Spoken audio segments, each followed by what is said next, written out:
Matapos ang paglaban sa Paris Olympics, may mas malaking misyon sina Pinay gymnast Aliyah Finigan at Emma Malabuyo.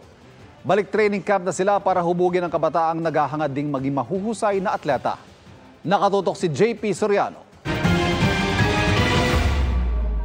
Matapos sumabak sa Women's Artistic Gymnastics sa 2024 Paris Olympics, naging abala naman sa pagtuturo sa mga kabataang gymnast ang Olympians na sina Aliyah Finigan at Emma Malabuyo sa training camp ng Gymnastics Association of the Philippines sa Intramuros, Maynila. Ibinahagi nila ang kanilang world-class gymnastics techniques. Parte rin ito ng advokasya nina Aliyah at Emma na makatulong sa paghubog ng next generation gymnast ng Pilipinas. It's something special and true to our hearts that we want to give back, and we've had such an amazing time here.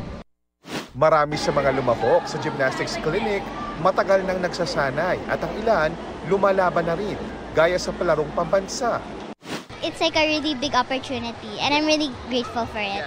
Thank you for teaching us. Lumahok din sa training ang youngest sister ni Carlos Yulo na si Eliza, na isa raw sa mga tinatarget i-train ng Gymnastics Association of the Philippines para sa 2028 Los Angeles Olympics. She's young and she's doing very well. So these are we have a lot of grassroots now. Congrats kuya, ingat ka palagi. Pagkatapos ng gymnastics clinic, namigay sina Aliyah at Emma ng gymnastics leotard sa mga kabataang nagsanay.